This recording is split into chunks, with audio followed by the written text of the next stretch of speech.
arguably the best Pokemon player in modern history, Tord Reklev has done it yet again, playing a deck that defies all logic and proving that he is one of the best players of all time by taking this deck and flexing on the entire competition with it. This Pokemon TCG deck that Tord played at the Utrecht Special Event Championships contains one card from every single Pokemon TCG expansion in the current standard rotation, besides Paldea and Fates, and I'm here to talk to you about it and why this is a good competitive deck. My name is Rahul Reddy, and today we're going to be looking at Tord's top 4 Utrecht SPE Charizard, Urshifu, Inteleon, Pidgeot, Bibarel, Charizard, Mawile, Bonanza, Fiesta deck, if you want it to be called that. Tord's deck plays a significant amount of one-of copy cards in this deck, and I know you might be thinking and looking, this is just a complete pile. How can I dissect this, and how can I play it if I want to at my local tournaments? Well, first and foremost, this is probably a very difficult deck to play. Tord is known for creating some of these absurdly complicated decks. But let's talk about it. Let's break it down together. The main beef of the deck is a 202 Charizard line with one of each Charmander, the 60 HP Charmander being in the deck to answer Roaring Moon potentially, and then the other Charizard being the bulk of your attacking power. Charizard is a very powerful attacker, coupled with cards like Pidgeot as well as Bibarel as support Pokemon, just to be able to continuously see pieces in your deck and play the game the way you want to. So Charizard being a great late game attacker is the reason it's in here, as well as early game you have the power of Urshifu VMAX paired with Medicham to kind of just gut your opponent's board, make them play in a different way, and if they can't deal with the Urshifu immediately, you have Professor Turo to pick it up and get it off the board ASAP, while using Quick Shooting Inteleon to pepper damage all around the board. So sometimes, even if early game you have to attack with Charizard, your damage is boosted by the addition of these 20 damage pings that are going to be consistently modifying your damage, and not having to rely on the use of tools. Now, the 1/1 Urshifu can only attack with the Rapid Strike energy that is in the deck, and there's only one copy of Rapid Strike energy. So what if something is prized? How are we going to play the game?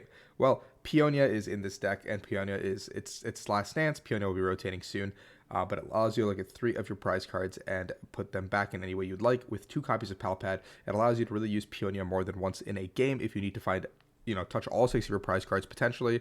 And there's more than 6 cards in this deck that will more than likely not have to be used in a game depending on the matchup. So these cards can be expertly put back in those places while you're setting up your board under the expert guise of using Pidgeot and setting up. Now, the one big flaw I do see with Tord's deck ahead of time is the fact that there is only 4 rare candies, and that is the only way to use a majority of these attackers. There's no Charmeleon to get to your Charizard line, there's no Pidgeotto to get to the Pidgeot line, and the Inteleon line does not have a Drizzle in it as well to kind of use to get up to that upper stage. So basically we're in a format, this deck can probably be punished severely by TM Devolution. But for the time being, I don't think a lot of people were able to figure out what was going on with the deck. Now that the secret's out, maybe it's a little bit harder to play into. Using cards like Quick Shooting Inteleon and Urshifu in the early game, you're able to pretty much put a ton of pressure on your opponent while you go into the Yoga Loop with Medicham using the Double Turbo energy. Or you can use the Rapid Strike energy with the Medicham, and eventually you can use Thornton to take the Medicham, put it into your discard pile, put the Urshifu V into play, have the Urshifu VMAX as an evolution, go into the Charizard, accelerate some energies onto the Urshifu VMAX, and get a G-Max Rapid Flow off in the same turn. The deck looks like it heavily relies around cards like Thornton, being able to just build your board and do some shenanigans where people just least expect it.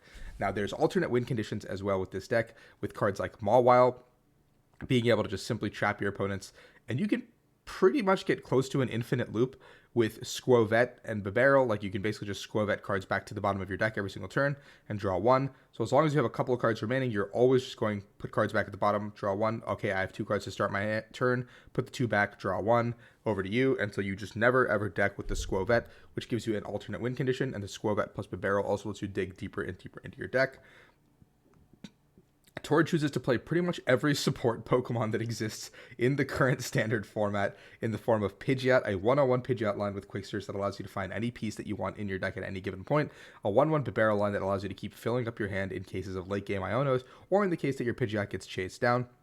Celebrations Mew in the early game to find those VIP passes and the rare candies by turn 2, because your deck is very heavily reliant on rare candy in this instance. And if you look at Tord's supporter line, you don't see more than 1 copy of anyone except for Iono. So if you want to find that early VIP pass to set up your board with Rotom, and just get the ball rolling, Celebrations Mew is your guy. There's Manaphy and Jirachi to make sure we don't get absolutely destroyed by Greninja, Radiant Greninja, and Sableye in the mid to late game. Radiant Charizard to close out the game, because Radiant Charizard is one of the best attackers in the current standard format, being able to do 250 damage with reductions to its energy cost. With the Excited Heart ability, it is able to just simply get in there and do a ton of damage. Coupled with cards like Iono in the end of the game, you can just really steal some games. And you can, if you watched any of Tord's VODs or the games that he played on stream, the Radiant Charizard plus Counter Catcher is a very deadly combo that a lot of decks can't really avoid, especially when there's other threats on the board like Charizard EX or Rapid Strike Urshifu, and Inteleon is going to be consistently peppering damage onto your board, so even your 330 HP behemoths will get reduced down to 250, which is perfect for striking range for Charizard. There are pretty much, like I said, every supporting cast under the book. And then we go into the 4 VIP Pass, 4 Ultra Ball, 4 Candy, which is as consistent as possible. Now, there's a notable omission of Nest Ball in this deck, which means that Tord is not playing too much for the turn ones, but playing so much for, once I get my turn past turn 1, I'll be able to set up every single turn, because Rare Candy plus Ultra Ball pretty much finds the exact pieces for anything. Charizard, Pidgeot, Inteleon, like these will just keep the ball rolling and keep the game going. 2 copies of Super Rod and Palpad, noting that everything is pretty much a one-of in this deck. So he's saying, hey, well, I need to be able to reuse certain resources with my Rod. I need to reuse certain resources with my Palpad. So I'll be able to kind of get back those resources as I want. And with Pidgeot, I can always recycle and rechain them. Charizard EX is an evolution card. Once you evolve into it, you can use the ability to get the fire energies onto the board at any given moment. So it's a little bit of a cooler way to do things. And then you have Heavy Ball to find anything out of your prizes, like a Pokemon specifically, before you need to go into that Peonia turn. You have Counter Catcher as well as a Forest Seal Stone. The Forest Seal Stone is just a one-off tool, so Arven gets a little bit more value. And you have Luminion as well as Rotom that can both use this, and Medicham and Urshifu. So you've got actually a lot of pieces that can use this guy. So Forest Seal Stone is just an excellent card to give you a +1 comp search-like effect at some point. 2 Iono, just to draw a bunch of cards early and set up your board that way. 1 Arven to basically help your early game setup, as well as find that Forest Seal Stone. Raihan is a mid to late game consistency card that now allows you to either set up an Urshifu out of nowhere, a Charizard out of nowhere, or a Radiant Charizard out of nowhere as well, which is all really good. And Medicham can also be benched, attached to fire, and attached to that. So there's a lot of pieces you can do with Raihan that just get opened up, while Pidgeot is obviously in play, because that's the only free retreater that this deck does have, which is very notable at this point in time. Thornton allows you to open up your board for a lot of different combos and surprises that you can set up with Yoga Loop as well. Peonia obviously is a necessity for a deck like this where there's so many one-ofs. A singular copy of Avery allows you to force your opponent into a decision where they have to either keep one of their 2 support Pokemon. So if they keep Jirachi and get rid of Manaphy, Medicham is useless, but now Rapid Strike Urshifu is useful. But if they get rid of Jirachi and keep Manaphy, you can Yoga Loop the Manaphy potentially, and then go into the Urshifu and wipe their board that way. So Avery plus Yoga Loop Urshifu is just a very masterful combo that's very hard to play around for a lot of decks right now. And that's, I think, the main goal of what Tord was trying to do. Walker is there for Path to the Peak decks, because you do need to be able to draw some cards, build your hand, and also deal with Path to the Peak. Professor Turo is there because there are some things in this deck that do need to keep getting picked up, and they are a little big and problematic.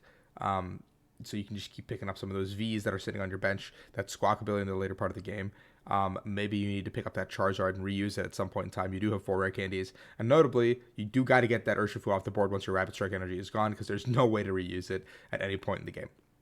There's 1 copy of Boss's Orders in tandem with the Counter Catcher. So Boss does technically get 3 uses if you use the Palpad on it twice. So there is 4 Gust potentially in the deck. So you can be as aggressive as you want as well at this deck. Artisan is also a great card here because it does help your setup by either getting Charmander, the Pidgey. You can pretty much get every support Pokemon besides the Vs. So you guys get the gist of it. And basically being able to have an energy to retreat into Mew on turn 1 is like really all you need in a lot of situations to try to find that VIP pass and keep the ball rolling.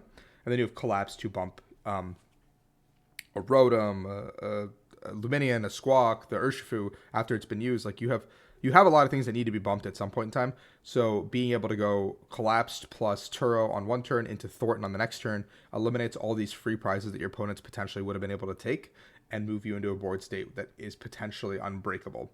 Now, there's a lot of 5 fire energies, but after watching Tord's top 8 game, those fire energies really did come in clutch. It felt like those numbers were pretty accurate to where you wanted them to be.